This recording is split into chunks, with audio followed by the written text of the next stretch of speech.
اللہ کی ذات اتنی عظیم الشان ہے کہ تمام مخلوقات کے دل، انسان، جنات، چرند، پرند، جتنی مخلوقات ہیں، تمام مخلوقات کے دل اللہ تبارک و تعالیٰ کے مثال دینے کے لیے بتاتے ہیں کہ دو انگلیوں کے درمیان میں ہے۔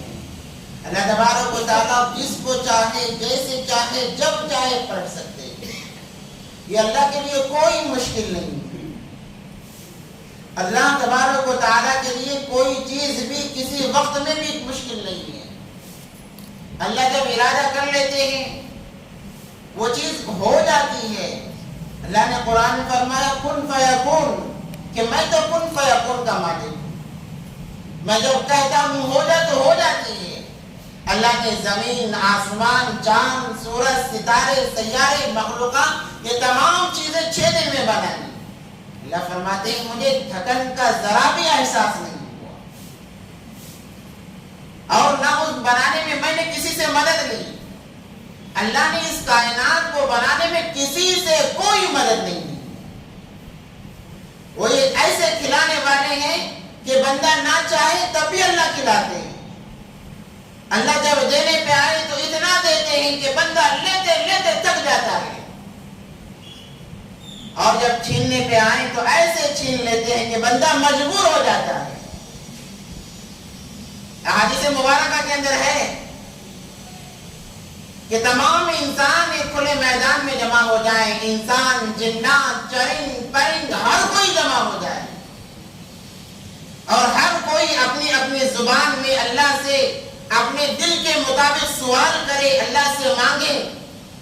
اللہ تبارک و تعالیٰ ہر ایک مخلوق کی بولی کو سنتے بھی ہیں، سمجھتے بھی ہیں۔ اس کے بعد اگر تمام کی دلی مراد کے موافق اللہ سب کو دے بھی دے، اللہ تبارک و تعالیٰ کے خزانے میں رائی کے دانے کے برابر بھی فرق آنے والا نہیں، ذرا برابر سی کمی آنے والی نہیں ہے اللہ تبارک و تعالیٰ کے خزانے میں۔ وہ ایسے بادشاہ ہیں، ایسے شہنشاہ ہیں۔ اللہ لا الہ الا هو الحی القیوم، قرآن کہتا ہے، اور وہ ہر وقت ہوشیار، چوکنا۔ بندہ یہ نہیں سوچ سکتا کہ رات ہو گئی ہے، اللہ سو رہے ہوں گے، اب اللہ سے کیا مانگا جائے۔ اللہ سے دن میں مانگا جائے، رات میں مانگا جائے، تنہائی میں مانگا جائے، مجمع میں مانگا جائے، جب بھی مانگا جائے، جب بھی اسے پکارا جائے، اللہ ہر وقت سننے والے ہیں۔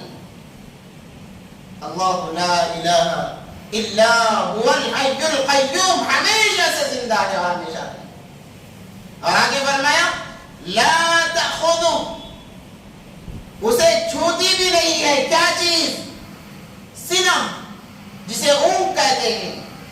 اللہ کو اونگ چھوتی بھی نہیں ہے، اور انسان اونگ کے بغیر سو نہیں سکتا، اللہ کے قریب اونگ جا نہیں سکتی۔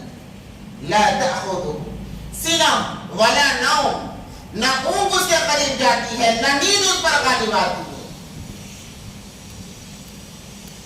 جب بندہ اللہ سے مانگتا ہے اللہ خوش ہوتے ہیں، جب بندہ اللہ سے مانگتا نہیں ہے اللہ ناراض ہوتے ہیں، کہتے ہیں کہ بندے دینے والا میں ہوں، تو کیوں مجھ سے نہیں مانگتا ہے؟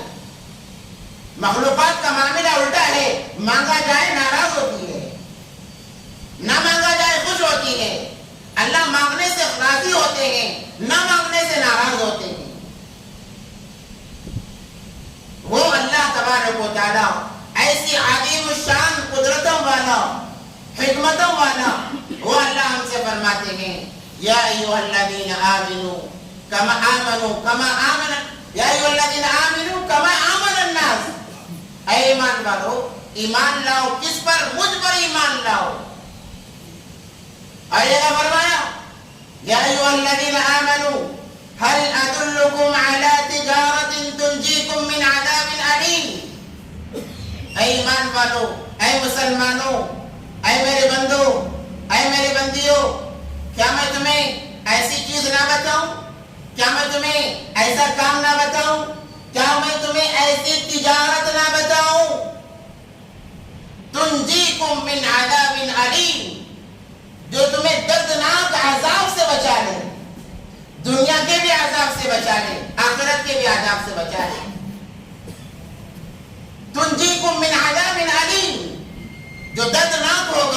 انسان اس عذاب کو برداشت نہیں کر سکے گا، انسان اس عذاب کو جھیل نہیں سکے گا۔ اللہ فرماتے کیا ایسی تجارت نہ بتاؤں، ایسا عمل، ایسا کام نہ بتاؤں تنجیکم من عذاب علیم۔ اللہ نے پہلے سوال کیا، پھر خود ہی اس کا جواب دیتے ہیں۔ جانتے بھی ہو وہ کیا کام ہے، جانتے بھی ہو وہ تجارت کون سی ہے؟ کہا تؤمنون باللہ ورسولہ، تؤمنون باللہ ورسولہ، کہ مجھ پر ایمان لاؤ، میرے رسول پر ایمان لاؤ صلی اللہ علیہ وسلم۔ یا یوں اللہ تبارک و تعالیٰ کہنا چاہ رہے ہوں کہ مجھ سے محبت کرو، میرے رسول سے محبت کرو۔ اسی کو تو ایمان کہا جاتا ہے کہ انسان کے دل میں جب اللہ سے محبت ہوتی ہے، رسول اللہ صلی اللہ علیہ وسلم سے محبت ہوتی ہے، یہی تو ایمان ہے۔ اس کے بغیر انسان کامیاب ہو نہیں سکتا، کیونکہ اللہ تبارک و تعالیٰ نے انسان کو بن مانگے تمام چیزیں عطا کی ہیں۔ آج مانگنے سے جو چیز نہیں ملتی وہ چیزیں تمام کی تمام بن مانگے اللہ تبارک و تعالیٰ نے دی ہے۔ اسی لیے ایک انسان پر چاہے مرد ہو، عورت ہو، جوان ہو، بوڑھا ہو، بچہ ہو، جو بھی ہے، سب سے زیادہ حق، سب سے پہلا حق اللہ تبارک و تعالیٰ کا ہے۔ سب سے پہلا حق انسانوں پر اللہ تبارک و تعالیٰ کا، اس کے بعد میں رسول اللہ صلی اللہ علیہ وسلم کا، تیسرے نمبر پر والدین کا مقام آتا ہے، مرتبہ آتا ہے، نمبر آتا ہے۔ اگر انسان یہ کہے کہ میرے والدین نے مجھے میرے ماں باپ نے مجھے جنا ہے، میری پرورش کی ہے، مجھے بڑا کیا ہے، مجھے چلنے کے قابل بنایا ہے، میں ان دو ہستیوں سے زیادہ ان سے محبت کرتا ہوں، اگر کسی کے زبان پر یہ آئے مرتد ہو جائے گا، ایمان سے نکل جائے گا۔ اگر کسی سے محبت کرنا ہے اللہ سے کرو، رسول اللہ صلی اللہ علیہ وسلم سے کرو۔ سب سے زیادہ یہ محبت کرنے کے مستحق ہیں، یہی تو ایمان ہے، اسی کو تو ہم ایمان اپنی زبان میں کہتے ہیں۔ اس کے بغیر انسان کامیاب ہو نہیں سکتا۔ حدیث مبارکہ ہے، نبی پاک صلی اللہ علیہ وسلم نے فرمایا لا یؤمن احدکم، بہت پیاری حدیث ہے، بخاری و مسلم نے اس کو روایت کیا ہے۔ لا یؤمن احدکم، کوئی انسان اس وقت تک مسلمان نہیں ہو سکتا، ایمان والا ہو نہیں سکتا، کامل ایمان والا ہو نہیں سکتا۔ کون فرما رہے ہیں؟ دو جہاں کے سردار، جن کے جوتیوں کے صدقے کائنات کا وجود بخشا گیا، وہ آقا صلی اللہ علیہ وسلم فرما رہے ہیں کیا؟ لا یؤمن احدکم، کوئی انسان اس وقت تک مسلمان نہیں ہو سکتا، ایمان والا ہو نہیں سکتا، حتی اکون احب الیہ من والدہ وولدہ والناس اجمعین، جب تک اس کے نزدیک، جب تک اس کے پاس، حتی اکون احب، میں سب سے زیادہ محبوب نہ بن جاؤں، سب سے زیادہ محبت کے لائق نہ بن جاؤں، احب الیہ من والدہ، کس سے؟ ماں باپ سے، وولدہ، کس سے؟ اولاد سے۔ مثالیں دیکھیے نبی پاک صلی اللہ علیہ وسلم نے کیا مثالیں، اعلیٰ مثالیں دی۔ انسان یا تو والدین سے محبت کرتا ہے، اپنی اولاد سے محبت کرتا ہے، اپنے مال سے محبت کرتا ہے۔ رسول پاک صلی اللہ علیہ وسلم نے فرمایا حتی اکون احب الیہ من والدہ وولدہ والناس اجمعین، تمام لوگوں سے، یا یوں فرمایا تمام چیزوں سے جب تک میں اس کے نزدیک افضل نہ بن جاؤں، کوئی انسان مسلمان بن نہیں سکتا۔ ایک مرتبہ حضرت عمر فاروق رضی اللہ تعالی عنہ نبی پاک صلی اللہ علیہ وسلم کے خدمت میں حاضر ہوئے اور کہنے لگے اے اللہ کے نبی پاک صلی اللہ علیہ وسلم، میں آپ سے بہت زیادہ محبت کرتا ہوں، میں آپ سے بہت زیادہ محبت کرتا ہوں، ماں باپ سے زیادہ، بچوں سے زیادہ، تمام چیزوں سے زیادہ، مگر میں اپنی جان سے زیادہ آپ سے محبت نہیں کرتا. کیا فرمایا؟ والدین سے زیادہ محبت کرتا ہوں، بچوں سے زیادہ محبت کرتا ہوں، مگر میری جان مجھے زیادہ محبوب ہے، میری جان سے زیادہ محبت نہیں کرتا. نبی پاک صلی اللہ علیہ وسلم نے فرمایا اے عمر تو ابھی تک کامل ایمان والا نہیں ہوا. اللہ اکبر کبیرہ. وہ عمر جن کے ذریعے سے اللہ تبارک و تعالیٰ نے اسلام کو قوت دی، اسلام کو عزت بخشی، حضرت عمر فاروق رضی اللہ تعالیٰ عنہ کے ذریعے سے. جب تک حضرت عمر فاروق ایمان نہیں لائے، صحابہ خود نبی پاک صلی اللہ علیہ وسلم نمازیں چھپ کر پڑھا کرتے تھے، دعوت چھپ کر دیا کرتے تھے، تبلیغ چھپ کر کیا کرتے تھے، وحدانیت کی بات چھپ کر کیا کرتے تھے. جیسے ہی عمر فاروق رضی اللہ تعالیٰ عنہ ایمان لائے، کہا اب چھپنے کی ضرورت نہیں ہے. گئے کعبۃ اللہ میں، اعلان کیا کوئی مائے کا لال ہے جو آج ہمیں روک کر بتائے. یہ عمر اس سے مقابلہ کرنے کے لیے تیار ہے. علل اعلان نمازیں پڑھی گئی، علل اعلان دعوت چلائی گئی، توحید کی بات کہی گئی. ان کے ایمان کا وہ عالم، ان کے ایمان کا وہ عالم، اللہ سے ڈر کا وہ عالم. نبی پاک صلی اللہ علیہ وسلم نے فرمایا جس راستے سے عمر گزرے شیطان کو ہمت نہیں ہوتی 3 دن تک اس راستے سے گزرنے کی. ایک مرتبہ جس راستے سے عمر گزر جاتے ہیں 3 دن تک شیطان اس راستے سے گزرنے کی ہمت نہیں کرتا. نبی پاک صلی اللہ علیہ وسلم نے فرمایا اے عمر تو ابھی تک کامل ایمان والا نہیں ہوا. نبی پاک صلی اللہ علیہ وسلم نے فرمایا جب تک میں تجھ سے اپنی جان سے زیادہ محبوب نہ بن جاؤں تو کامل ایمان والا نہیں ہوا. حضرت عمر فاروق رضی اللہ تعالیٰ نے فرمایا اے نبی جی اب آپ مجھ سے آپ کا مرتبہ میرے نزدیک میرے جان سے بھی زیادہ ہے، آپ مجھے اپنی جان سے بھی زیادہ محبوب ہیں. نبی پاک صلی اللہ علیہ وسلم نے فرمایا اب تو کامل ایمان والا ہو گیا. عمر جیسے ہستی کے لیے یہ بات کہی جا رہی ہے تو ذرا سوچیں، ہم اپنے بارے میں سوچیں، ہم اپنی زندگیوں پر نظر ڈالیں.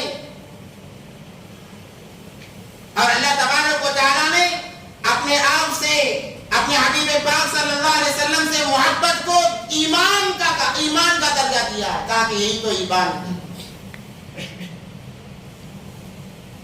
اس لیے اپنی زندگیوں کے اندر نبی پاک صلی اللہ علیہ وسلم کی محبت کا لانا بے حد ضروری ہے، بے حد ضروری ہے. ان کی سنتوں کا زندہ کرنا بے حد ضروری ہے، ورنہ ہم کامل ایمان والے نہیں کہلائیں گے.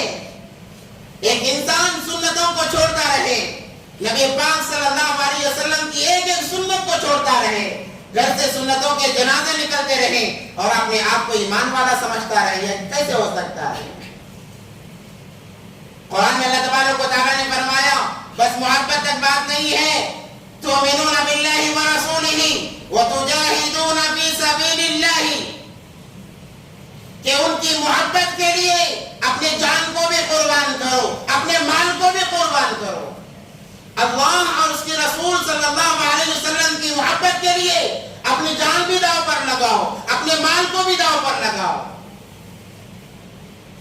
تب جا کر تم ایمان والے کہلاؤ گے، تب جا کر تم مسلمان کہلاؤ گے. اگر تمہارے نزدیک مال سب سے زیادہ محبوب رہا، اولاد سب سے زیادہ محبوب رہی، رشتہ دار سب سے زیادہ محبوب رہے، تو تم کامل ایمان والے نہیں ہو، تمہارا ایمان اب بھی کمزور ہے.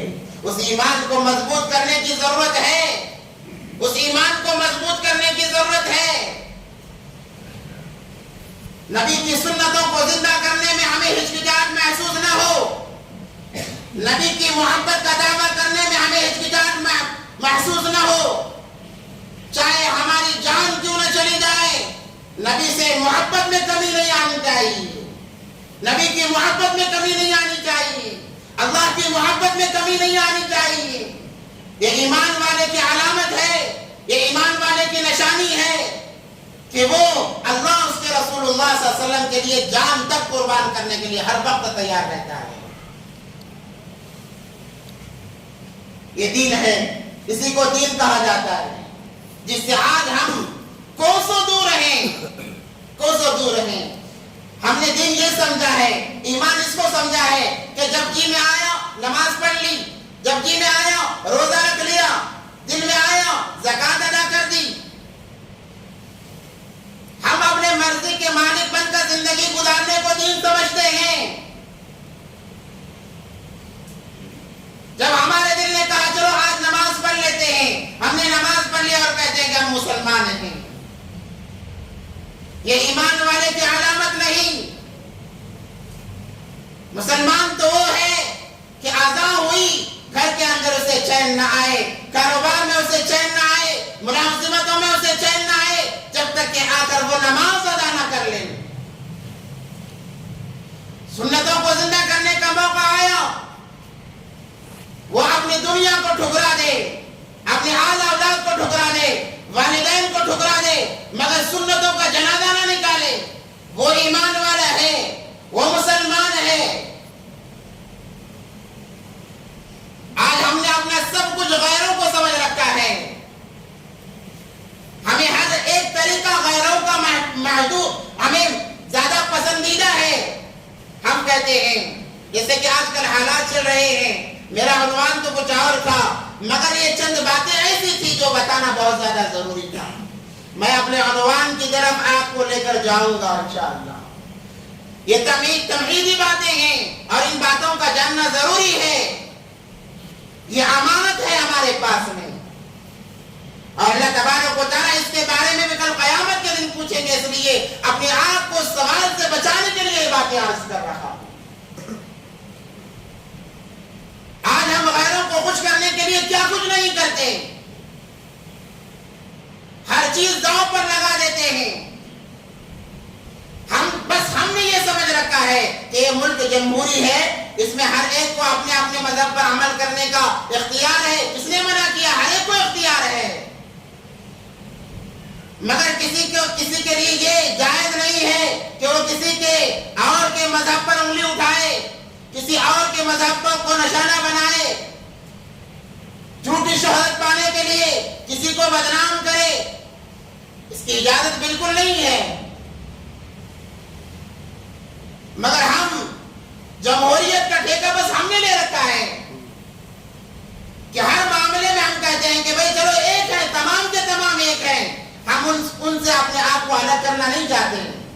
چند معاملے ایسے ہیں جب انسان ان سے اپنے آپ کو الگ نہیں کرتا، یہ مسلمان ہونے کے باوجود ان میں شمار ہو جاتا ہے۔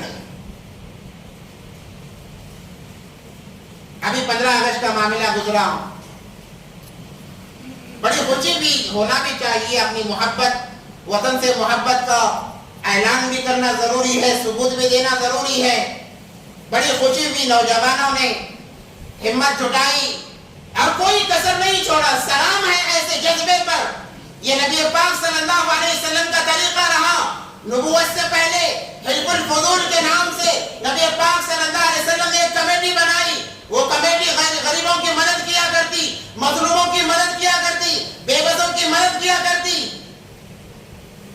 آج ہمارے چند لوگ کہتے ہیں کہ منبر سے سیاست بیان نہ کرو، یہ تو نبی کی سنت ہے، اس کو یہاں سے بیان نہیں کیا جائے گا تو کہاں سے بیان کیا جائے گا؟ اس سیاست کو سب سے پہلے نبی پاک صلی اللہ علیہ وسلم نے نبوت سے پہلے شروع کیا تھا۔ تو الحمدللہ بہت بہترین کام ہوا، مگر ہم جذبے کے اندر آ کر چند ایسے کام کر دیتے ہیں جو ہمارے لیے شیبہ نہیں دیتے۔ وہی اس وقت میں بھی ہوا جہاں تک جھنڈا کشائی کا معاملہ تھا، لوگوں کی تیمارداری کا معاملہ تھا، لوگوں کے لیے میڈیکل لگانے کا معاملہ تھا، بہت اچھا تھا، مگر اس درمیان چند ایسے بھی کام ہوئے جو شریعت کے خلاف تھے۔ وہ کام یہ کہ وہاں پر نعرے بازی کی گئی، وندے ماترم کے نعرے لگائے گئے۔ کیا کسی نے پوچھا کسی عالم سے کیا مسلمان وندے ماترم کے نعرے لگا سکتا ہے؟ کیا کوئی ایمان والا وندے ماترم کہہ سکتا ہے؟ جا کر پوچھو علماء کرام سے، فتویٰ لو مفتیان کرام سے، وہ آپ کو بتائیں گے ایمان کا تقاضا کیا ہے، مسلمان کا تقاضا کیا ہے؟ علماء نے فرمایا کہ ایسے الفاظ کا زبان سے نکالنا یہ شرکیہ الفاظ ہیں، ان کی اجازت نہیں ہے، مگر نوجوان جوش کے عالم میں آ کر وہ نعرے بھی لگا دے، کہتے ہیں کہ ایک جہتی کا ہم ثبوت دے رہے ہیں، ایک جہتی کی مثال دے رہے ہیں، تمہاری یہ مثالیں کچھ کام نہیں آنے والی۔ اللہ نے قرآن میں اعلان فرما دیا وَلَن تَرْضَىٰ عَنْكَ الْيَهُودُ وَلَا النَّصَارَىٰ حَتَّىٰ تَتَّبِعَ مِلَّتَهُمْ۔ اگر تم غیروں کو خوش کرنے کے لیے اپنی کھال نکال کر ان کے جوتے بنا دو، اپنی کھال نکال کر ان کے پاؤں میں جوتے پہنا کے ڈال دو، تب بھی وہ تم سے راضی ہونے والے نہیں ہیں۔ انہیں اپنا سمجھنا ہے۔ اس کا مطلب یہ نہیں کہ ایمان کا سودا کیا جائے، اسلام کا سودا کیا جائے، ایمان کو داؤ پر لگایا جائے۔ تو میری آیت کس بات کی دلالت کرتی ہے؟ اللہ فرما رہے ہیں وَلَن تَرْضَىٰ عَنْكَ الْيَهُودُ وَلَا النَّصَارَىٰ حَتَّىٰ تَتَّبِعَ مِلَّتَهُمْ۔ وہ خوش ہونے والے نہیں ہیں یہاں تک کہ تمہارا ایمان وہ چھین نہ لیں۔ وہ تو تم سے تمہارا ایمان چاہتے ہیں، تمہارا عقیدہ چاہتے ہیں، تمہارا عقیدہ بگڑ جائے، تمہارا ایمان خراب ہو جائے، تب تک انہیں خوشی محسوس نہیں ہوگی۔ جمہوریت کی مثال صرف ہم ہی کیوں دیں؟ ہمیشہ بلی کے بکرے ہم ہی کیوں بنے، وہ کیوں نہیں بنتے؟ آج کوئی مسلمان ایک ذرا سی بات کہہ دے، اتنا ہنگامہ کیا جاتا ہے، اسے جیل کی کوٹھریوں میں بند کر دیا جاتا ہے، اس کی ضمانت نہیں ہوتی، اور دیگر لوگ علی الاعلان نبی پاک صلی اللہ علیہ وسلم کی ذات اقدس پر تہمت لگاتے ہیں، الزام لگاتے ہیں، بدنام کرتے ہیں۔ یہ کون سی جمہوریت ہے؟ کیا یہ آپ کی اور ہماری جمہوریت ہے؟ ایک مسلمان کچھ بھی کہے، چند مسلمانوں نے نعرے لگائے، گستاخ رسول کی ایک سزا سر تن سے جدا۔ اچھا یہ نعرے اتنے چکے کہ جس نے نعرے لگائے تمام کو جیل کے اندر بند کر دیا گیا۔ آج بھی وہ جیلوں میں سڑ رہے ہیں، مگر ایک آدمی علی الاعلان نبی پاک صلی اللہ علیہ وسلم کی شان میں گستاخی کرتا ہے، اسے جیل میں ڈالنے سے پہلے اس کی ضمانت ہو جاتی ہے۔ حال ہی کا واقعہ ہے، حیدرآباد کا واقعہ ہے، علی الاعلان گستاخی ہوئی ہے، اگرچہ بعد میں پریشر پڑنے کے بعد میں دوبارہ اسے گرفتار کر لیا گیا، وہ صرف دکھانے کے لیے، بہانے بازی بنانے کے لیے ہے۔ تو ہم انہیں خوش کرنے کے لیے اپنے سب کچھ داؤ پر لگا دیتے ہیں، مگر انہیں ہمارے خوشی کی ذرا بھی پرواہ نہیں ہے، اور ہم بیٹھے خاموش تماشائی بنے رہے، کہتے ہیں کہ بھئی کچھ کہنا نہیں ہے، حکومت کر لے گی، حکومت دیکھ لے گی۔ ہم کس صدی میں جی رہے ہیں؟ اس غلط فہمیوں سے نکل جائیں کہ حکومت ہمارا ساتھ دے گی، یہ حکومتیں چند لوگوں پر منحصر ہیں، انہی کا چلے گا۔ اس کا مطلب یہ نہیں کہ بھئی ہمیں ماحول خراب کیا جائے، حکومت کی خلاف ورزی کی جائے، شریعت تک اس کی اجازت نہیں دیتی ہے۔ شریعت میں ہے اگر حاکم فاسق بھی ہے، فاجر بھی ہے، تب بھی اس کی بات مانی جائے۔ ہماری شریعت تو یہ کہتی ہے، اور ہم مان بھی رہے ہیں، ہم مان بھی رہے ہیں۔ حکومت کے دائرے میں رہ کر، حکومت جو قانون لاگو کرتی ہے، اس قانون کے دائرے میں رہ کر ہم سب کچھ کرتے جا رہے ہیں، مگر دیگر لوگ کیا کہہ رہے ہیں؟ ان کا رویہ کیوں بدلتا چلا جا رہا ہے؟ آج ماب لنچنگ کے نام پر کسی غیر کوئی مرا نہیں ہے سوائے مسلمان کے، لو جہاد کے نام پر غیر کوئی مرا نہیں ہے سوائے مسلمان کے۔ جتنے مرحلے آئے تمام کے اندر مسلمان ہیں، کوئی غیر نہیں ہے۔ تو اب ہمیں کیا کرنا چاہیے؟ یہ حالات اس لیے پیش آ رہے ہیں کہ ہم نے اپنے دین کا مطالعہ کرنا چھوڑ دیا ہے، ہم نے اپنے دین کو آج تک سمجھا ہی نہیں ہے۔ اگر آج کا مسلمان جیسے صحابہ کرام تھے، میں نے شروع میں آیت پڑھی یا ایھا الذین آمنوا کما آمن الناس، اے ایمان والو ایمان لاؤ جیسے صحابہ نے ایمان لایا. صحابہ کے جیسا اگر ہمارا ایمان ہوتا کسی کی مجال نہیں ہوتی کہ نبی پاک صلی اللہ علیہ وسلم کی شان اقدس کے اندر گستاخی کرے. یہ بہانے بازی کیوں بنائی جا رہی ہے کہ جب بھی کوئی مشہور ہونا چاہتا ہے نبی پاک صلی اللہ علیہ وسلم کی سیرت مقدسہ کو نشانہ بناتا ہے. کم عمر کی لڑکی سے نکاح کرنا کوئی عیب نہیں ہے. کم عمر کی لڑکیوں سے نکاح کرنا کوئی عیب نہیں ہے. شریعت تو کہتی ہے کہ جب لڑکی بالغ ہو جائے اس کا نکاح کر دیا جائے, اسے جوڑے میں باندھ دیا جائے. یہ اللہ کا فرمان ہے, شریعت کہتی ہے. تو یہ غلط کہاں سے ہوا؟ اور اس بات پر ہم سے زیادہ ہندو عمل کرتے ہیں, غیر عمل کرتا ہے. ان کے مذہب کے اندر بھی چھوٹی بچیوں کا نکاح کرنا, شادی کرنا ایک رواج ہے ان کے اندر. ان کے خود رام نے جب سیتا سے نکاح کیا یعنی شادی کی, سیتا خود فرماتی ہے, ان کی کتاب میں رامائن میں لکھا ہوا ہے, جب راون نے انہیں اغوا کیا لے گیا تو وہ کہتی ہیں کہ میں 12 سال سے رام کے ساتھ میں نے زندگی گزاری ہے, اب میری عمر 18 سال ہے. تو وہ اس سے اندازہ لگتا ہے کہ رام نے بھی 6 سال کی عمر میں نکاح کیا ہے, شادی کی ہے. اگر وہ کریں تو کوئی بات نہیں. جب نبی پاک صلی اللہ علیہ وسلم سبق دینے کے لیے, سکھانے کے لیے اس پر عمل کیا جائے تو یہ غلط کیسے ہو سکتا ہے؟ یہ تمام کارنامے اسی لیے ہیں کہ ہم نے نبی پاک صلی اللہ علیہ وسلم کی سنتوں کو چھوڑا ہے. نبی پاک صلی اللہ علیہ وسلم کی سنتوں سے ہم دور ہوتے چلے گئے. ہمیں احساس دلانے کے لیے, ہمیں جھنجھوڑنے کے لیے یہ واقعات پیش آ رہے ہیں. اب تو ہم جاگ جائیں. کب تک غفلت کی نیند سوتے رہیں گے؟ اب غفلت کی نیند سونے کا وقت نہیں ہے. اب ہمیں جاگنے کا وقت ہے. جاگنا چاہیے کہ ہم حقیقی معنوں میں ایمان والے بن جائیں, اللہ اور اس کے رسول اللہ صلی اللہ علیہ وسلم سے محبت کرنے والے بن جائیں, نبی پاک صلی اللہ علیہ وسلم کی سنتوں سے محبت کرنے والے بن جائیں, ایک ایک سنت کو اپنانے والے بن جائیں. صرف نعرے لگانے سے کام نہیں چلے گا. دل میں محبت ہونی چاہیے, عقیدت ہونی چاہیے, تبھی کامیابی مل سکتی ہے. پہلے لوگ جو کامیاب ہوئے نبی پاک صلی اللہ علیہ وسلم سے محبت کرنے کی وجہ سے کامیاب ہوئے. اگر وہ محبت نہ کرتے نبی پاک صلی اللہ علیہ وسلم سے تو وہ کامیاب نہ ہو سکتے تھے. حضرت عمر کو کامیابی ملی رسول پاک صلی اللہ علیہ وسلم سے محبت کرنے کی وجہ سے ملی ہے. اگر ابو جہل کو ناکامیابی ملی ہے رسول پاک صلی اللہ علیہ وسلم سے نفرت کرنے کی وجہ سے ناکامیابی ملی. ابو لہب کا قرآن میں تذکرہ آیا, اللہ نے لعنت برسائی اس پر, اس کی بیوی پر لعنت برسائی.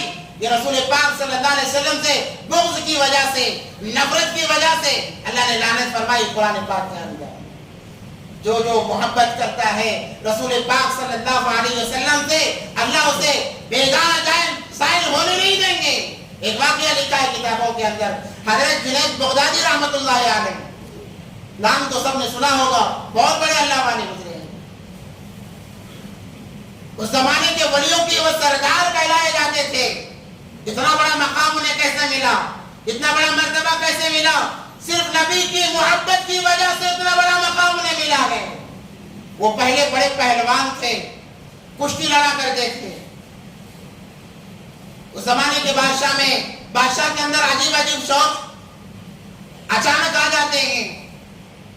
تو اس زمانے کے بادشاہ کے اندر ایک شوق آ گیا کہ جنید اتنا بڑا پہلوان ہے, ہر جگہ اس کے چرچے ہیں, چلو ایک عمومی سطح پر ایک کشتی لڑائی جائے, اعلان کیا جائے. اس نے اعلان کیا کہ جو میرے جنید پہلوان کو ہرائے گا اسے اپنی میں آدھی سلطنت دوں گا, یا اتنا اتنا مال اسے دے دوں گا جو آدھی سلطنت کے برابر ہے.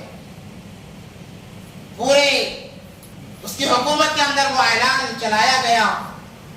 زمانے میں ایک سادات خاندان کا ایک انسان تھا, بڑا لاغر, بڑا کمزور انسان, مگر اس کا تعلق نبی پاک صلی اللہ علیہ وسلم کے خاندان سے تھا. بیچارہ غربت کی زندگی گزار رہا تھا، فقر و فاقے کی زندگی گزار رہا تھا، کیونکہ سید خاندان سے تھا۔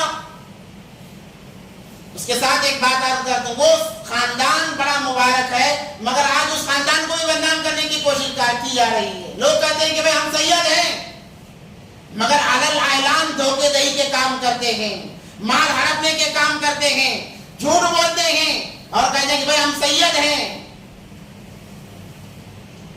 حقیقی معنوں میں جو سید ہوتے ہیں کبھی جھوٹ نہیں بولتے، کبھی دغا بازی کا کام نہیں کرتے، کبھی کسی کا مال ہڑپنے کے کام نہیں کرتے، وہ حقیقی معنوں میں سید ہوتے ہیں۔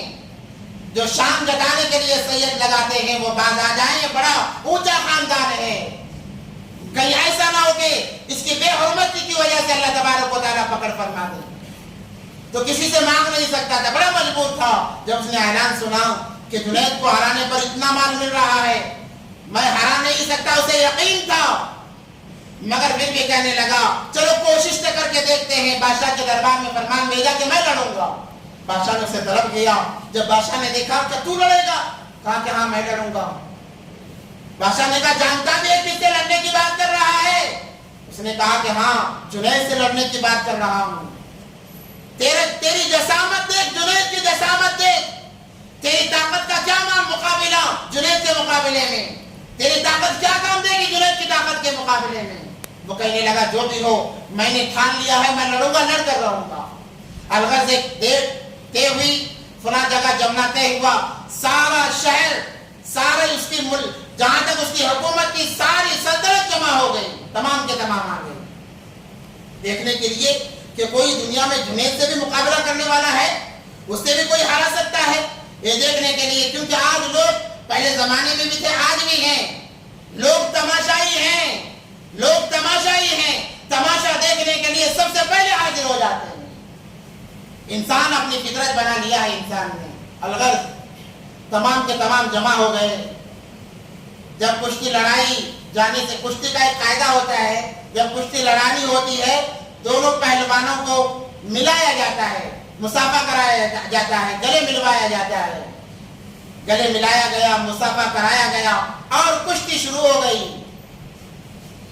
جب کشتی شروع ہوئی ہے، وہ سید خاندان کا جو فرد تھا وہ لپک کر جنید بغدادی رحمت اللہ علیہ کے گود میں بیٹھ جاتا ہے اور کان کے قریب منہ لے جا کر کہتا ہے اے جنید، تجھے ہرانا ناممکن بات ہے، تجھے میں ہرا نہیں سکتا اور مجھے بھی یہ یقین ہے کہ میں تجھے ہرا نہیں سکتا، مگر جنید سن لے، میں نبی کا غلام ہوں، سادات خاندان سے ہوں، میرا خاندان نبی پاک صلی اللہ علیہ وسلم کا خاندان ایک ہے، اور میں 3 دن کا بھوکا ہوں، 3 دن سے میں نے کچھ کھایا نہیں ہے، صدقہ میرے لیے جائز نہیں ہے، صدقہ میں لے نہیں سکتا، اتنا مجبور ہوں، اور چند لمحے گزر جائیں تو میں بھوک سے مر جاؤں گا، تجھے اللہ کا واسطہ، اس کے بعد میں جس خاندان سے میں تعلق رکھتا ہوں اس رسول اللہ کا واسطہ، اللہ کے لیے اور اس رسول کے لیے تو آج ہار جا تاکہ میری روزی کا سامان بن جائے۔